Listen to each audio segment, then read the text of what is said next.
Good morning. Cold, -14. For the last couple of weeks here, there has been no issues. Alternators are alternating, starters are starting, radiators are cooling, hydraulic hoses are hosing, chains are chaining, bearings are bearinging, shear pins are not shearing. It's kind of amazing. Like, I fully expect at some point in the next week or two we have some sort of failure somewhere. But when all that stuff is working as it should, it's just quite enjoyable, really. You just go through your day and you know, by the end of the day it's supper time and stress-free. What do we got today, though? We got a load of molasses coming. So what I got to do is I got to get the shovel and just shovel some of that snow away, unhook that pump, hook that 2-inch hose directly up to the manifold, put a couple of totes there. I need the totes because we're getting a split load, but it's not a 50-50 split load. If it was 50-50, they could just put 32 in 2 tanks and 28 in 2 tanks, but they're bringing like 16 and 24 or something like that. So it won't fit. I would need basically a tank and a bit for the 28, and I'd need 2 tanks and a bit for the 32. So to avoid turning the white ground molasses brown and black, I'm going to put a few empty totes there, and while he's filling up the 28, I'll pump out enough totes. So at the end of this, I'll end up with 1 full tank of 28 and then 2.5 of 32, and the rest will be in totes already. So I got to do that. Just waiting for my telehandler to warm up. I had it plugged in there earlier this morning. And then supplement mineral. There's a Bullseye truck. He's coming. Their supplement and mineral is actually starting to kind of take off in the area. So Bullseye is kind of like they're a newish company. I think they're right around 5 years old. And they're kind of big central Alberta-ish and south. Not so well known up north here. But anyways, we got some of their stuff later on in the fall. They had stopped by and we met up with them, and we thought, yeah, I mean, it's a great option. I was actually looking for a better option to get the supplement that I put in the 4-H feed, and yeah, they had a better option. So that's all that's left of that, just 1 bag. We've been flying through that stuff. They also got the bull supplement. They sent up some of that. I didn't think we'd ever sell it. That's what that pallet is there. But geez, you know, lots of purebred guys are using it, and so it's going as well. And then there's a few tote bags of their various supplement. I think they sent that up specifically for somebody, if I remember correctly. So that's all there. The old feed shed is actually kind of as organized as it ever can be. It's funny, I used to say when I worked on the rigs, they'd be like, oh, you know, it's night shift, it's cold outside, go and organize the tool room. And I would be like, well, it's already organized. And they say, well, you'll organize it again. And I would be like, well, that's just foolish, because all you're doing is just like confusing the situation. You just like, it's all clean. So what's the point of moving everything from this side to that side, and then you don't know where the hell anything is? Of course, nobody ever gave that any thought. They were just right around like, yeah, that guy's a lazy individual. I mean, I really had no problem cleaning it. I just didn't understand the moving shit from one cupboard to the next, just to confuse the fact. But anyway, so that's clean as it's going to be and as organized as it's ever going to be. So I'm not going to do nothing in there. I don't think I have any orders today, so I'm not going to fire up this mill because it's -13. And I think the weather said it was going to be 1 degree tomorrow.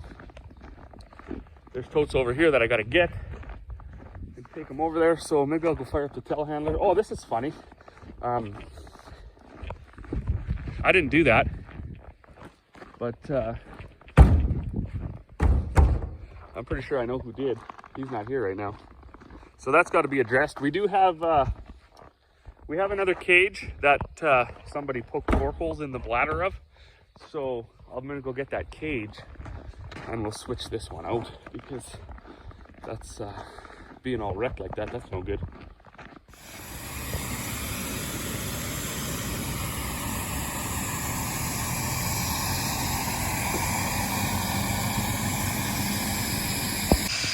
Oh, well, good afternoon. The molasses guy, well, he's just leaving.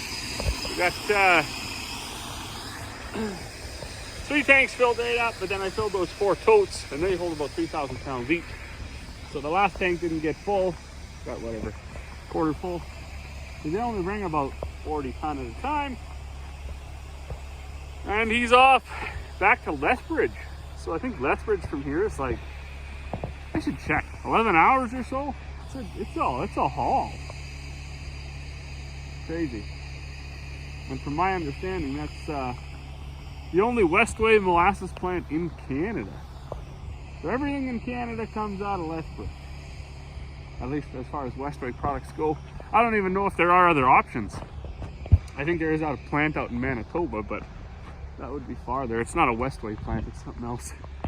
But what I gotta do now, I gotta grab the telehandler, I gotta weigh these 4 totes, and then I gotta call the neighbor because he wanted to get one yesterday, but I didn't have one for him, so. Yeah, buddy, these are the peas. So we gotta count out how much peas have a sprout like this. And then we'll know how much our germ is. So take it out. Take it out. We had 100 peas in there. Oh, perfect. Unfold it, Dad? Unfold it. Okay, all right, so Buddy and I, we put them in piles of 10. So 3, 6, 9. There's 8 here, so that's 98%. That's good germ. And then these 2, when you have stuff like this, I don't know what they call that. They call it abnormal, I believe. So, you know, it did sprout, but it didn't make a... You can put the water peas in here. Okay, bud. And then, yeah, Buddy's calling them rotten. And then this one, it just popped open. So I don't know if we actually just broke the stem off of it, or if it didn't come out yet. So anyways, we'll call it 98. Okay, buddy, so this was our seed from last year, seed peas, and actually 20 of them, right? So this, I think they would call this abnormal. So there's basically 20 over here, say maybe, there's probably 10 that did sprout, but didn't get as aggressive, right? So these have been in for about a week, but I put them on the 8th, it's the 15th now. So this boat basically only 80%, that's really good germ. And then maybe 1, 2, 3, 4, 5, 6, 7, 8, maybe 88 or so, depending on. We're not gonna feed these to anybody, we're gonna plant these. So we just did our barley, 99. This was the one that is in question. So he's got something sticking out the top, but he doesn't have no furry feet coming out the bottom, something like this. So would it grow or would it not grow? That is the question. The one thing about putting it in the paper towel is you don't know how much of the root you ripped off if you weren't being careful. So you see this paper towel is all covered in root. So then you kind of got to gauge. I find it crazy that you would get 99. So I think for malt barley, you need to have 98% or more germ. So it almost all has to grow. This is our barley that we grew last fall. So that's our this year's barley. It did all make malt. And these, as you can see, they're very well established. So it's a good 99%.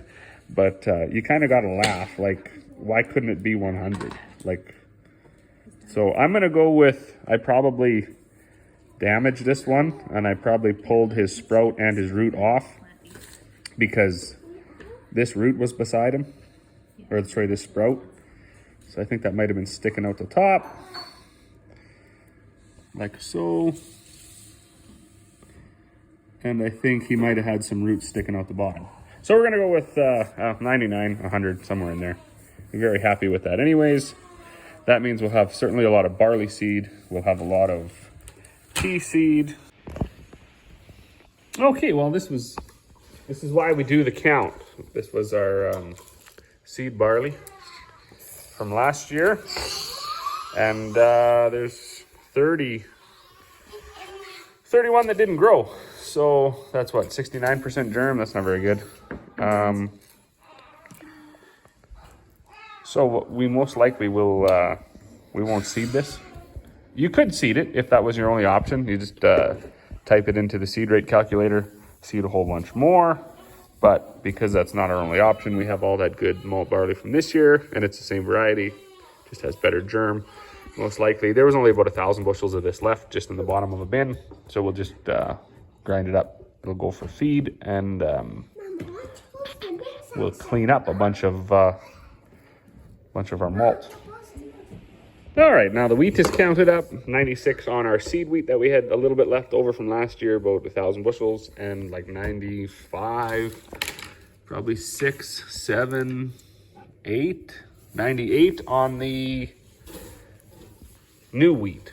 So it just kind of goes to show, so our barley last year, that the seeds we had left over from last year, the germ went way down. The wheat, the germ stayed about the same. There's absolutely nothing wrong with in the 90s. There's really nothing even wrong within the 80s. You just want to seed a little bit heavier. Once you get down into the 60s and 70s, if you can find some better seed, that's probably the better option. But I mean, it's all doable too, right? There's seed calculators that if that's all you got, that's all you got. But it is interesting to note that the wheat, the germ, didn't go down from last year, and the new wheat we had growing this year was 98%. The barley we saved last year, the germ went down to like, what did I say, 60 something? 69 or, yeah. And lastly, we got the oats. So this is the oats we harvested in 2022. And I got 94% germ. There's these 6 right here. Although I don't know if this guy was growing too. Like I say, when you are peeling them off of the paper, lots of times the roots stay behind, and the sometimes the sprout actually breaks off, so you kind of got to look. But these 5 for sure didn't grow. So anyways, it's going to be 94, 95%. Last year's oats, this is already clean seed. She said 10 for sure didn't grow, so that's 90. And then 5 have sprouts or roots or whatever. So it could be 85, I guess. Could be 90, which is really good as well. So I'm not too sure. We'll probably clean up some more oats as well. And we'll have to clean up all of the barley that we're going to seed. We'll probably only clean a load or 2 of wheat. And I'll clean more peas this year, another half a Super B load or something. And we'll go from there. So it looks like this year is going to be pretty easy on the cleaning bill. So we do have our own cleaner, except we can't really do our peas. Our cleaner doesn't have any conveyors or legs or anything like that. It's all augers, vertical augers and horizontal augers.